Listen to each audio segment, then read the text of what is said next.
जाति का विनाश पुस्तक उसका छठा भाग का शेष आज सातवां भाग में देखेंगे। जाति के विनाश से धर्म के सच्चे तत्वों का विनाश नहीं होगा। असाधारण, अत्यंत विकृतिपूर्ण लग सकती है, लेकिन यह तथ्य है कि न देवचरितन चरेत की निषेधाज्ञा शास्त्रों ने हिंदुओं के लिए जारी की हुई है। किसी भी सुधारक के शस्त्रागार में तर्कशक्ति और नैतिकता, ये दो सबसे ज्यादा शक्तिशाली हथियार होते हैं। उसे इन दो हथियारों के इस्तेमाल से वंचित रखना उसे अपना काम करने में असमर्थ बना देना है। आप जाति को कैसे तोड़ेंगे अगर आपको यह सोचने की आजादी न हो कि यह तर्कसम्मत है या नहीं? आप जाति को कैसे तोड़ेंगे अगर लोगों को यह सोचने की आजादी न हो कि यह तर्कसम्मत है या नहीं? आप जाति को कैसे तोड़ेंगे अगर लोगों को यह सोचने की आजादी न हो कि वह नैतिकता सम्मत है या नहीं? जाति के इर्द गिर्द जो दीवार खड़ी की गई है वह अभेद्य है, और जिस सामग्री से यह दीवार बनी है वह ऐसा पदार्थ नहीं है जिसे तर्कशीलता और नैतिकता जला सके। इसके साथ यह तथ्य भी जोड़िए कि इस दीवार के भीतर ब्राह्मणों की एक सेना बैठी हुई है जो बौद्धिक वर्ग का निर्माण करती है। ब्राह्मण जो हिंदुओं के नैसर्गिक नेता हैं, ब्राह्मण जो न केवल वेतनभोगी सैनिक हैं बल्कि अपनी मातृभूमि की रक्षा करने वाली वाहिनी की तरह हैं। तब आपको इस बात का थोड़ा अंदाजा हो पाएगा कि मैं ऐसा क्यों सोचता हूं कि हिंदुओं में जाति को समाप्त करना क्यों असंभव की तरह है। किसी भी तरह जाति टूटेगी भी तो इसमें कई युग लग जाएंगे, लेकिन इस काम में समय लगे या इसे तुरंत तेजी से किया जा सकता है। आपको यह भूलना नहीं होगा कि अगर आप इस व्यवस्था को कहीं से भी भंग करना चाहते हैं तो आपको वेदों और शास्त्रों में डायनामाइट लगा देना होगा जो तर्कसंगता की किसी भी भूमिका का निषेध करते हैं, वेदों और शास्त्रों को जो नैतिकता की किसी भी भूमिका का निषेध करते हैं। आपको श्रुतियों और स्मृतियों के धर्म को नष्ट कर देना होगा, और कोई भी उपाय काम नहीं करेगा। इस विषय पर मेरा यह सुचिंतित विचार है। 23 जाति के विनाश से धर्म के सच्चे तत्वों का विनाश नहीं होगा। धर्म को नष्ट करने से मेरा आशय क्या है, यह कुछ लोग नहीं समझेंगे। कुछ को यह विचार विभत्स लग सकता है और कुछ को लगेगा कि यह क्रांतिकारी विचार है। अतः मुझे अपनी स्थिति स्पष्ट कर देनी चाहिए। मुझे पता नहीं कि आप सिद्धांतों और नियमों में फर्क करते हैं या नहीं, लेकिन मैं करता हूँ। मैं न केवल फर्क करता हूँ बल्कि मानता हूँ कि यह फर्क वास्तविक और महत्वपूर्ण है।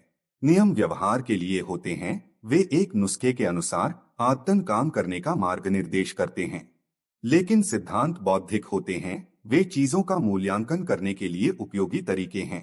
नियम मनुष्य को बताते हैं कि क्या क्या करणीय है, सिद्धांत यह नहीं बताते कि आपको क्या क्या करना है। नियम व्यंजन के नुस्खे की तरह बताते हैं कि क्या करना है और कैसे करना है। एक सिद्धांत जैसे न्याय का सिद्धांत वह छतरी प्रदान करता है जिसके तहत उसे विचार करना है कि उसकी इच्छाओं और उद्देश्यों का परिणाम क्या होगा। वह यह सुझाव देकर कि किस मुख्य चीज को उसे अपने ध्यान में रखना चाहिए, उसके चिंतन का मार्गदर्शन करता है। नियमों और सिद्धांतों में फर्क उनके अनुसार किए गए कामों को गुणवत्ता और अंतर्वस्तु की दृष्टि से अलग अलग करता है। वह करना जो किसी नियम के अनुसार ठीक है और वह करना जो सिद्धांतत ठीक है, दोनों दो अलग अलग चीजें हैं। सिद्धांत गलत हो सकता है पर कृत्य सचेतन और उत्तरदायी हो सकता है। नियम सही हो सकता है लेकिन कृत्य यांत्रिक हो सकता है। कोई धार्मिक कृत्य ठीक नहीं भी हो सकता है पर उसे कम से कम उत्तरदायी तो होना ही होगा। इस दायित्वशीलता के लिए जगह बनाने के लिए धर्म को मुख्यतः केवल सिद्धांतों का मामला होना चाहिए। यह नियमों का मामला नहीं हो सकता। जैसे ही यह नियमों में परिवर्तित होता है यह धर्म नहीं रह जाता, क्योंकि यह दायित्वशीलता की हत्या कर देता है जो किसी भी सच्चे धार्मिक कृत्य का सार है। यह हिंदू धर्म क्या है? क्या यह सिद्धांतों की एक समुच्चय है या नियमों की एक संहिता, जैसा कि वेदों और स्मृतियों में विहित है? हिंदू धर्म बलिदान से संबंधित सामाजिक, राजनीतिक और स्वच्छता से संबंधित नियमों और निर्देशों के एक समुच्चय के अलावा कुछ भी नहीं है, जिसमें सब कुछ एक दूसरे से गुंथा हुआ है।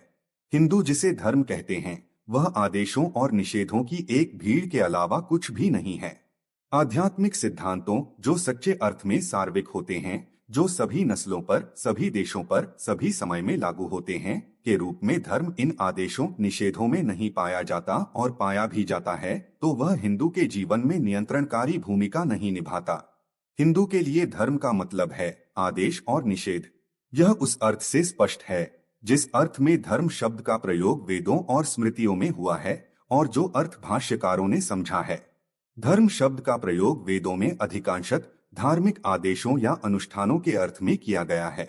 जैमिनी भी अपनी पूर्व मीमांसा में धर्म की परिभाषा इस प्रकार करते हैं: एक वांछित लक्ष्य या परिणाम जिसका संकेत निर्देशात्मक वैदिक अवतरणों द्वारा किया गया हो।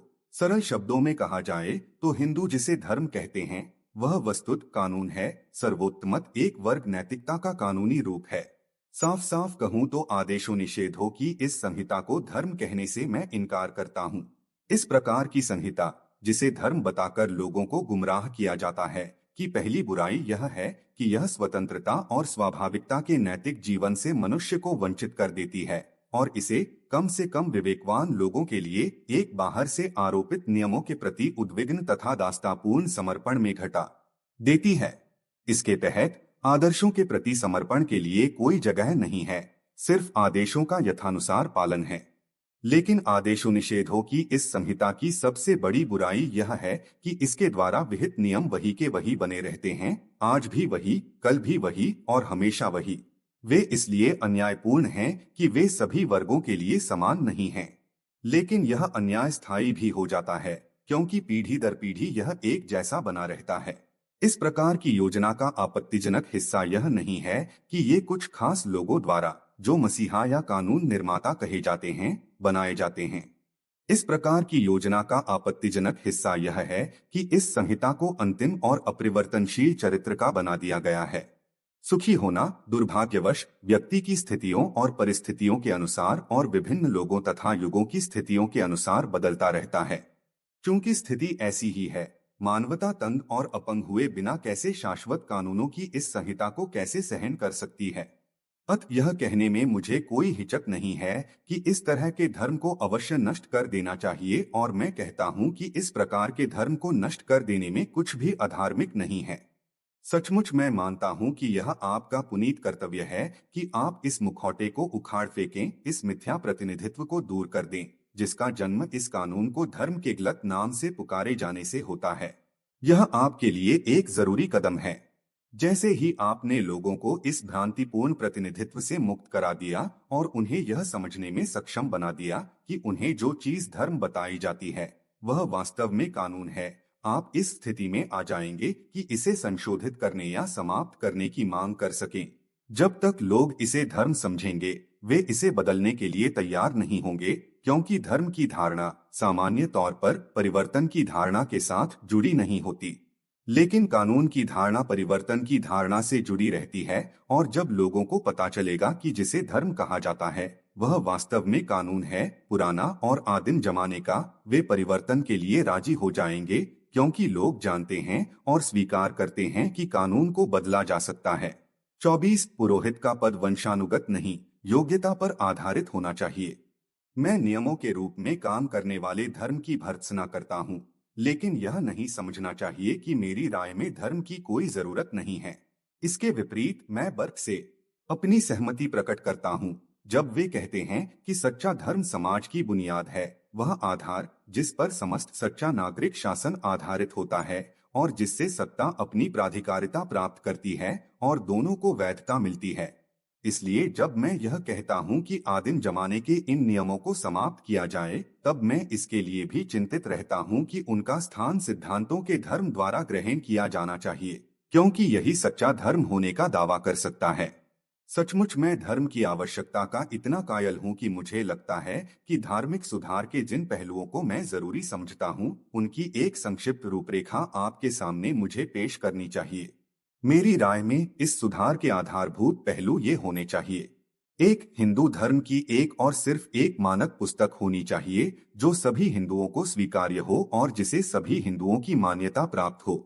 इसका अर्थ यह है कि हिंदू धर्म की अन्य सभी किताबें जैसे वेद, शास्त्र और पुराण, जिन्हें पवित्र और आधिकारिक माना जाता है, इस रूप में कानून द्वारा प्रतिबंधित कर दी जानी चाहिए और किसी भी ऐसे धार्मिक या सामाजिक सिद्धांत का प्रचार प्रसार जो इन किताबों में निहित है दंडनीय होना चाहिए।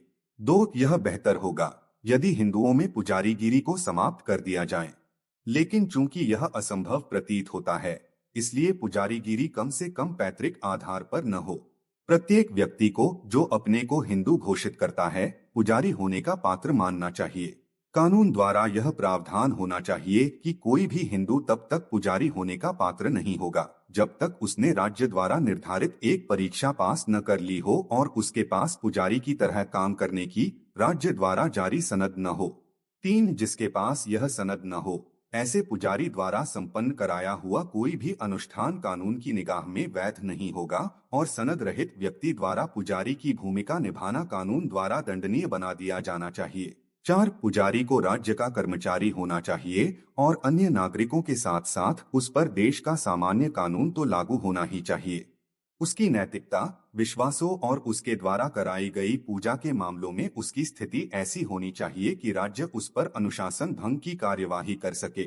5, पुजारियों की संख्या किसी विशेष राज्य की आवश्यकताओं के अनुपात में सीमित होनी चाहिए, जैसा कि आईसीएस अधिकारियों के मामले में होता है। कुछ को यह उग्र कार्यक्रम लग सकता है, लेकिन मेरे ख्याल से इसमें कुछ भी उग्रता नहीं है। भारत में प्रत्येक व्यवसाय विनियमित है।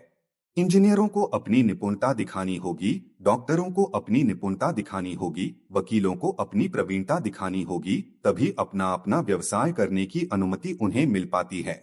अपने पूरे कैरियर के दौरान उन्हें न केवल देश के दीवानी और फौजदारी दोनों कानूनों का पालन करना होता है, बल्कि उन्हें अपने अपने व्यवसाय द्वारा निर्धारित विशेष नैतिक संहिता का भी पालन करना पड़ता है। पुजारी का व्यवसाय ही एकमात्र ऐसा व्यवसाय है जिसमें निपुणता की जरूरत नहीं होती। हिंदू पुजारी का व्यवसाय एकमात्र ऐसा व्यवसाय है जिसके लिए कोई नैतिक संहिता नहीं है। कोई पुजारी मानसिक स्तर पर मूर्ख हो सकता है, शारीरिक स्तर पर उसे कोई गंदा रोग हो सकता है जैसे सिफिलिस या गनोरिया। नैतिक रूप से वह पतित हो सकता है, फिर भी कोई पवित्र अनुष्ठान संपन्न कराने में, हिंदू मंदिर के गर्भगृह में प्रवेश करने और किसी हिंदू देवता की पूजा करने में वह सक्षम है।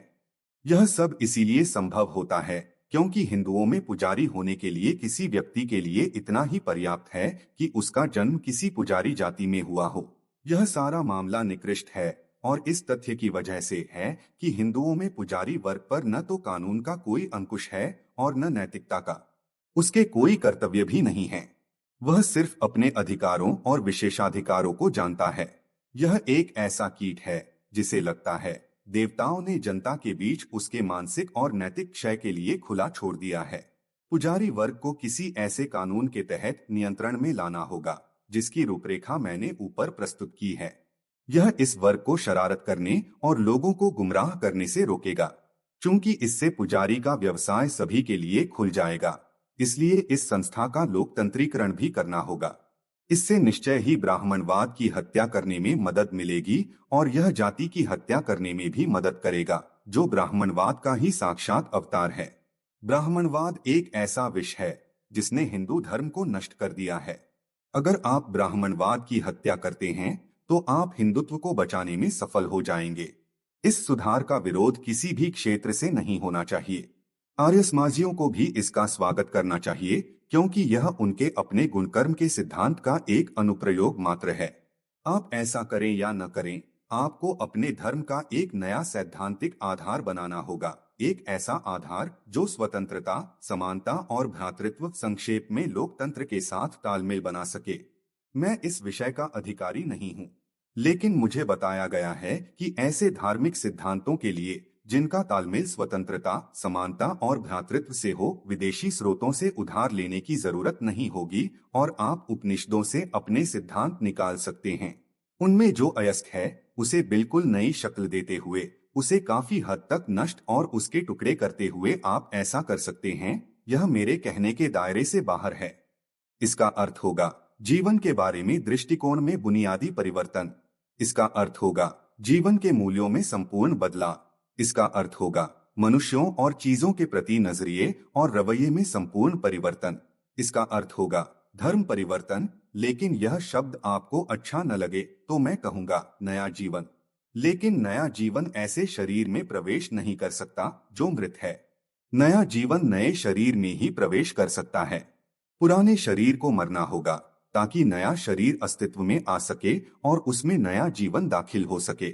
सरल शब्दों में कहा जाए तो इसके पहले कि नया सांस ले सके और धड़क सके, इसके लिए पुराने को क्रियाशील होना बंद करना होगा। जब मैंने कहा कि आपको शास्त्रों की आधिकारिता और शास्त्रों के धर्म का परित्याग करना होगा, तो मेरा मतलब इसी से था। 25 यदि हिंदू समाज को प्रगति करनी है, तो उसकी परंपराओं में विकसित होने की क्षमता होनी चाहिए। मैंने आपका काफी समय लिया है। अत इस व्याख्यान का समापन करने का समय आ गया है। समापन करने का सुविधाजनक बिंदु मेरे लिए यही रहता, लेकिन एक ऐसे विषय पर जिसका हिंदुओं से गंभीर संबंध है, हिंदू श्रोताओं को संबोधित करने का संभवत मेरा आखिरी मौका है। अत अपना व्याख्यान समाप्त करने से पहले मैं हिंदुओं के सामने, यदि वे मुझे इसकी अनुमति प्रदान करते हैं, कुछ ऐसे प्रश्न रखना चाहूंगा जिन्हें मैं महत्वपूर्ण मानता हूं और उन्हें इन पर गंभीरता के साथ विचार करने के लिए आमंत्रित करता हूं। सर्वप्रथम हिंदुओं को इस पर विचार करना चाहिए कि मानव विज्ञान का यह सौम्य दृष्टिकोण अपनाना काफी है कि दुनिया के विभिन्न समुदायों में जो विश्वास, आदतें, नैतिकताएं और जीवन दृष्टियां पाई जाती हैं, उनके बारे में इसके सिवाय कहने को कुछ नहीं है कि वे जुदा जुदा हैं, अथवा यह पता लगाना आवश्यक है या नहीं कि किस प्रकार की नैतिकता, कैसे विश्वासों, आदतें और जीवन दृष्टियां सबसे ज्यादा लाभप्रद रही हैं और इनसे संपन्न लोगों को पनपने, शक्तिशाली होने, दुनिया को आबाद करने और इस पर प्रभुत्व स्थापित करने में सक्षम बनाया है, जैसा कि प्रो कार्वर ने लक्षित किया है। नैतिकता और धर्म को नैतिक स्वीकृति या अस्वीकृति की संगठित अभिव्यक्ति के रूप में अस्तित्व के संघर्ष में उसी तरह सच्चा उपादान माना जाना चाहिए जैसे आक्रमण और प्रतिरक्षा के हथियार, दांत और पंजे, सींग और खुर, फर और पंख को माना जाता है। वह सामाजिक ग्रुप, समुदाय, कबीला या राष्ट्र अंततः नष्ट हो जाएगा जो नैतिकता की अव्यवहार्य योजना विकसित करता है या जिसके दायरे में आने वाले सामाजिक कृत्य उसे कमजोर करते हैं और अस्तित्व रक्षा के लिए अनुपयुक्त बनाते हैं, आत्म स्वीकृति की भावना पैदा करते हैं, जबकि जो इसे मजबूत बनाते हैं और इसे अपना विस्तार करने में सक्षम बनाते हैं, आत्म अस्वीकृति की भावना पैदा करते हैं। स्वीकृति और अस्वीकृति की उसकी आदतें ही, जो नैतिकता और धर्म का नतीजा हैं, उसे बाधाग्रस्त बना देती हैं, सचमुच वैसे ही जैसे एक तरफ दोनों पंख होना और दूसरी तरफ कोई भी पंख न होना मक्खियों को बाधाग्रस्त बना देता है। पहले या दूसरे उदाहरण में यह तर्क करना निष्फल होगा कि एक व्यवस्था उतनी ही अच्छी होती है जितनी दूसरी। अतएव नैतिकता और धर्म का मामला महज पसंदगी या नापसंदगी का मामला नहीं है। आप नैतिकता की ऐसी योजना को चाहे जितना नापसंद करें, जिसे किसी राष्ट्र के भीतर सार्वत्रिक रूप से अपनाया जाए तो वह उस राष्ट्र को धरती का सबसे शक्तिशाली राष्ट्र बना सकती है, फिर भी आपकी नापसंदगी के बावजूद ऐसा राष्ट्र शक्तिशाली हो जाएगा। आप नैतिकता की किसी योजना या न्याय के किसी आदर्श को चाहे जितना पसंद करें, यदि उसे किसी राष्ट्र के भीतर सार्वत्रिक रूप से अपनाया जाए तो वह उस राष्ट्र को अन्य राष्ट्रों के साथ संघर्ष में खड़ा होने में अक्षम बना देगा। फिर भी आपकी तमाम प्रशंसा के बावजूद ऐसा राष्ट्र अंततः अस्तित्वहीन हो जाएगा। इसलिए हिंदुओं को अपने धर्म और नैतिकता का परीक्षण अस्तित्व रक्षा में उनकी उपयोगिता के संदर्भ में करना होगा। दूसरे, हिंदुओं को विचार करना होगा कि उन्हें अपनी संपूर्ण सामाजिक विरासत का परिरक्षण करना चाहिए और उसका चुनाव करना चाहिए जो सहायक है, और सिर्फ उसे ही तथा किसी और चीज को नहीं भावी पीढ़ियों को हस्तांतरित करना चाहिए। प्रो जॉन डेवी का, जो मेरे शिक्षक थे और जिनका मैं बहुत ऋणी हूँ, कहना है, प्रत्येक समाज ऐसी चीजों से बोझिल हो जाता है जो तुच्छ हैं, जो अतीत का मृत अंश हैं और जो निश्चित रूप से विकृत हैं। जैसे जैसे समाज प्रबुद्ध होता है, वह अपनी इस जिम्मेदारी का अनुभव करता है कि वह अपनी समस्त उपलब्धियों को समूचा का समूचा परिरक्षित और अग्रेषित न कर सिर्फ उन्हीं अंशों का परिरक्षण और अग्रेषण करे जो बेहतर मानव समाज का निर्माण करेंगे। यहाँ तक कि बर्क भी, जिन्होंने बहुत ही उग्रता के साथ फ्रांसीसी क्रांति में निहित परिवर्तन के सिद्धांतों का विरोध किया था, यह स्वीकार करने के लिए बाध्य हो गए थे कि जिस राज्य में कुछ बदलने का साधन न हो, उसके पास परिरक्षण का साधन भी नहीं होता। ऐसे साधन के अभाव में उसके सामने यह खतरा भी हो सकता है कि अपने संविधान के जिस हिस्से को वह धार्मिक भाव से बचाए रखना चाहता है, वही नष्ट हो जाए। बर्क ने राज्य के बारे में जो कहा है, वह समाज पर भी उतना ही लागू होता है। तीसरे, हिंदुओं को इस पर विचार करना होगा कि क्या उन्हें अपने आदर्श हासिल करने के लिए अतीत की पूजा बंद नहीं कर देनी चाहिए। इस अतीत पूजा के नुकसानदेह नतीजों को प्रो देवी ने सर्वोत्तम ढंग से इस प्रकार अभिव्यक्त किया है, कोई भी व्यक्ति सिर्फ वर्तमान में नहीं जीता, वर्तमान सिर्फ वह नहीं है जो अतीत के बाद आता है, जो अतीत द्वारा उत्पादित होता है, वह तो और भी कम। यह वह है जो जीवन अतीत को अपने पीछे छोड़कर आता है। अतीत और उसकी विरासत का ज्ञान बहुत महत्वपूर्ण है, लेकिन तभी जब वह वर्तमान में उतरता है, अन्यथा नहीं। और अतीत के दस्तावेजों और अवशेषों को शिक्षा की मुख्य सामग्री बनाने में गलती यह है कि इसका झुकाव अतीत को वर्तमान का प्रतिद्वंद्वी और वर्तमान को अतीत की कमोबेश अर्थहीन अनुकृति बनाने की ओर होता है। वह सिद्धांत जो जीने और विकसित होने के वर्तमान कृत्य को महत्व नहीं देता, स्वाभाविक रूप से वर्तमान को रिक्त और भविष्य को दूरस्थ बना देता है। ऐसा सिद्धांत प्रगति का विरोधी और एक शक्तिशाली तथा सतत प्रवाहमान जीवन धारा की राह में बाधा पैदा करता है। चौथे, हिंदुओं को इस पर विचार करना होगा कि क्या उनके लिए यह स्वीकार करने का समय नहीं आ गया है कि कुछ भी स्थिर नहीं है, कुछ भी शाश्वत नहीं है, कुछ भी सनातन नहीं है, कि सब कुछ बदल रहा है, कि बदलाव ही व्यक्तियों और समाजों दोनों के लिए बदलाव ही कानून है। एक बदलते हुए समाज में पुराने मूल्यों में लगातार क्रांति होती रहनी चाहिए और हिंदुओं को यह महसूस करना होगा कि यदि मनुष्य के कृत्यों का मूल्यांकन करने के लिए मानक होने चाहिए तो इन मानकों को संशोधित करने की तैयारी भी होनी चाहिए। 26, यह संघर्ष आप लोगों का है। मैंने तो हिंदू धर्म छोड़ने का फैसला कर लिया है। मुझे स्वीकार करना है कि यह व्याख्यान बहुत लंबा हो गया है।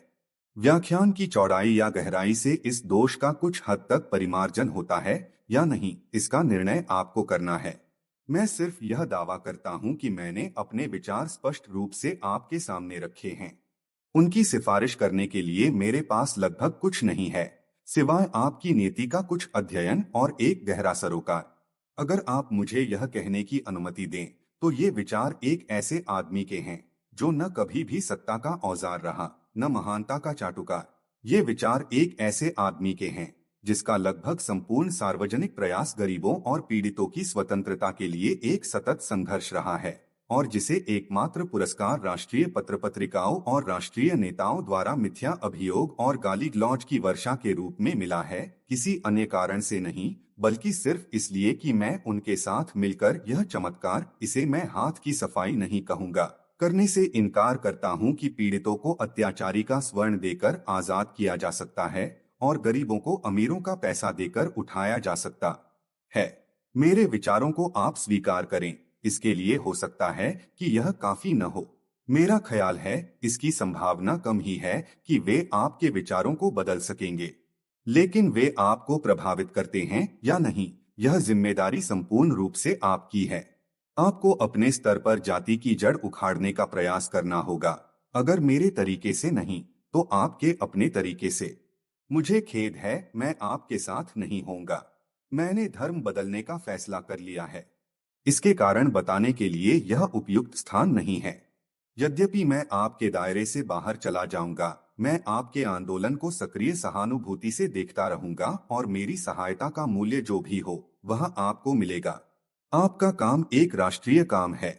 जाति निसंदेह हिंदुओं की सांस सांस में बसी हुई है, लेकिन हिंदुओं ने सारे देश के वायुमंडल को विषाक्त बना दिया है और यह विष सिख, मुसलमान, ईसाई आदि अहिंदू लोगों में भी व्याप्त है। अतएव आपको सिख, मुसलमान, ईसाई आदि सभी का समर्थन मिलना चाहिए जो इस संक्रमण से ग्रस्त हैं। आपका काम दूसरे राष्ट्रीय काम अर्थात स्वराज से ज्यादा मुश्किल है। जब आप स्वराज के लिए लड़ते हैं तो सारा राष्ट्र आपके साथ होता है, किंतु जाति के विरुद्ध संग्राम में आपको सारे राष्ट्र से संघर्ष करना होगा और वह राष्ट्र भी कोई दूसरा नहीं, स्वयं अपना ही। मेरे विचार से यह काम स्वराज से अधिक महत्वपूर्ण है। स्वराज्य पाने से क्या फायदा यदि हम उसकी रक्षा नहीं कर सकते? स्वराज का पक्ष लेने के प्रश्न से ज्यादा महत्वपूर्ण प्रश्न यह है कि स्वराज के भीतर हिंदुओं का पक्ष कैसे लिया जा सकता है। मेरी राय में जातिविहीन हो जाने के बाद ही हिंदू समाज में ऐसी शक्ति पैदा होने की आशा है कि वह अपनी रक्षा कर सके। इस आंतरिक शक्ति के अभाव में हिंदुओं के लिए स्वराज्य सिर्फ दास्तां की ओर एक कदम साबित हो सकता है। अलविदा और आपकी सफलता के लिए शुभकामनाएं। एक वर्णानाम ब्राह्मणो गुरुः। यह मनुस्मृति के 10वें अध्याय का 3रा श्लोक है। मनुस्मृति का यह अध्याय वर्णों और उनके कर्तव्यों की चर्चा करता है तथा विस्तार से बताता है कि उनको क्या करना है और क्या नहीं करना है। दो रामदास 17वीं शताब्दी के मराठा राजा शिवाजी 1630 से 1680 के समकालीन थे और कहा जाता है कि उनके ब्राह्मण गुरु थे। रामदास ब्राह्मणों की श्रेष्ठता को पुनर्स्थापित करना चाहते थे, जबकि उनके ही समकालीन अन्य भक्त कवि ब्राह्मणों की श्रेष्ठता को खारिज करते थे और ईश्वर और भक्त के बीच में पुरोहितों की मध्यस्थता को अस्वीकार करते थे। महाराष्ट्र के ऐसे ही भक्त कवियों में एक संत तुकाराम भी थे, जो जन्म से शूद्र और पेशे से व्यापारी थे। वे भी उनके समकालीन थे। भक्ति बिना पुरोहित की मध्यस्थता या अनुष्ठान के अपने अनुभव के दायरे के व्यक्तिगत ईश्वर के प्रति एक समर्पित गहरे लगाव का नाम है। भक्ति आंदोलन के जनक तमिल क्षेत्र के अलवार 6वीं से 9वीं शताब्दी, नयनार 12वीं शताब्दी थे। इसमें जो बात निर्णायक थी वह यह कि समाज की किसी भी श्रेणी का कोई भी स्त्री और पुरुष ईश्वर तक पहुंचने की उम्मीद कर सकता था। इसमें किसी भी आधार पर किसी को वंचित नहीं किया जा सकता है। दक्षिण में 12वीं शताब्दी में वासव के नेतृत्व में कन्नड़ भाषाभाषी वीरशैव आंदोलन चला। इस आंदोलन ने साहित्यिक वचन परंपरा की शुरुआत की और जाति व्यवस्था तथा ब्राह्मणों की श्रेष्ठता को स्वीकार करने से इनकार किया। 14वीं और 18वीं शताब्दी के बीच कभी कभी इस्लाम और सूफीवाद के तत्वों का भक्ति आंदोलन से मेल हुआ और भक्ति आंदोलन ने भारतीय उपमहाद्वीप के पश्चिमी, उत्तरी और पूर्वी हिस्सों में अपने को विविध रूपों में अभिव्यक्त किया।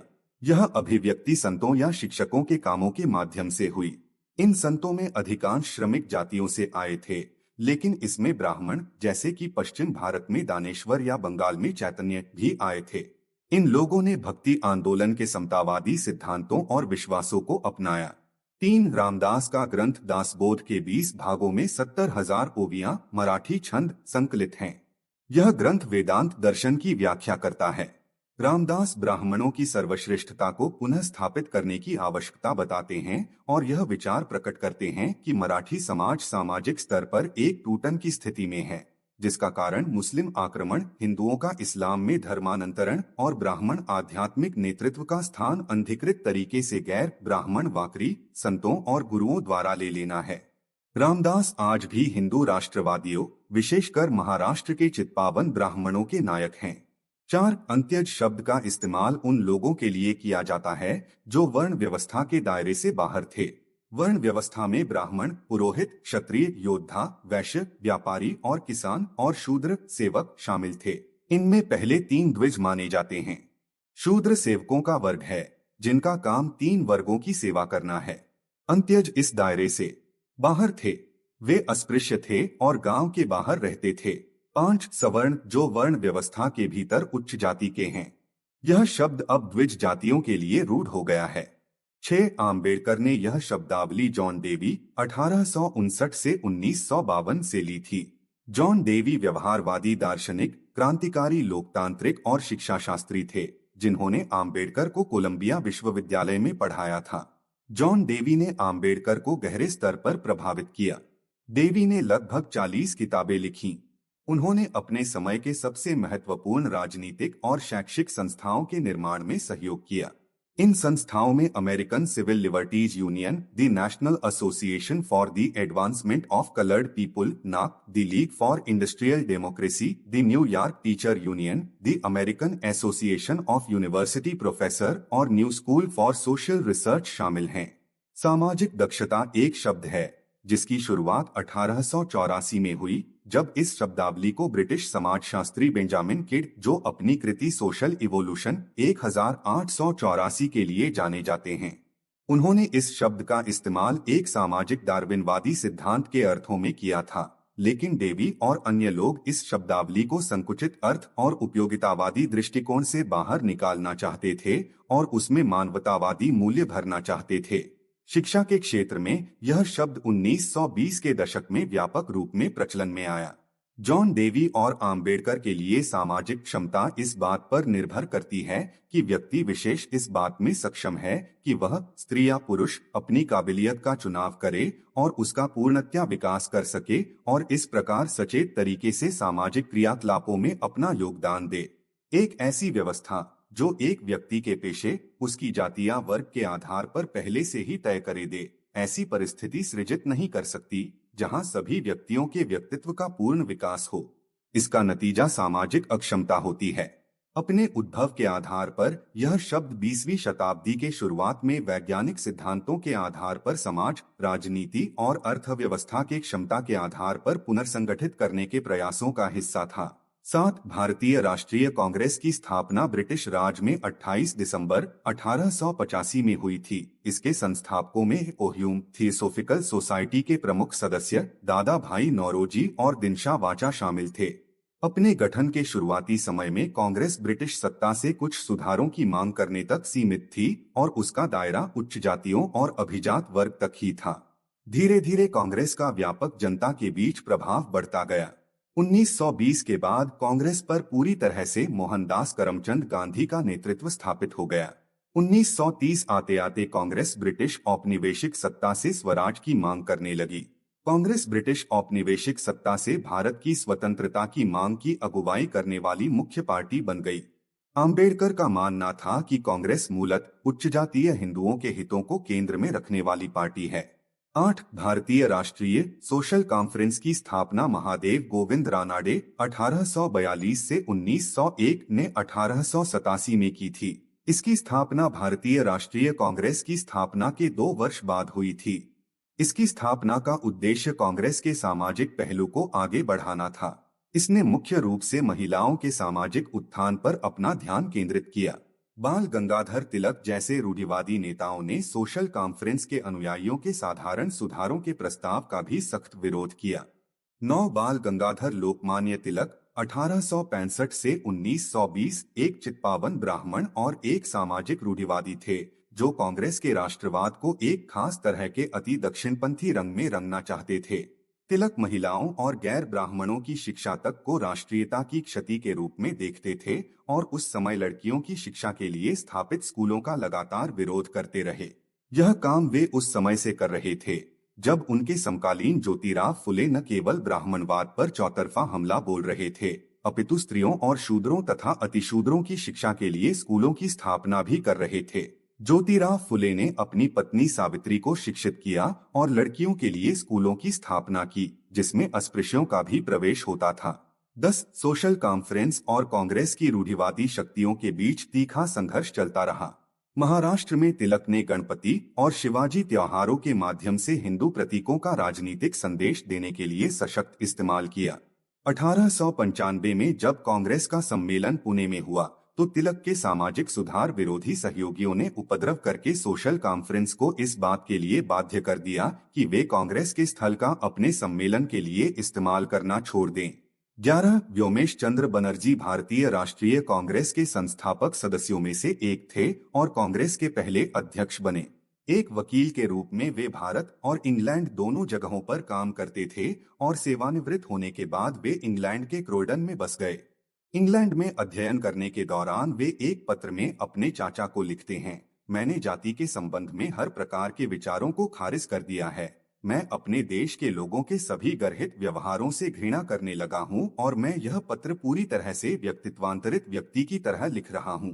चूंकि उन्होंने समुद्र पार करके अपनी जाति खो दी थी, इसके चलते बनर्जी उनके परिवारों द्वारा जाति बहिष्कृत व्यक्ति की तरह देखे जाते थे। जाति में आज का वीडियो यही समाप्त करते हैं। इसके आगे नेक्स्ट वीडियो में देखेंगे। वीडियो को पूरा देखने के लिए धन्यवाद।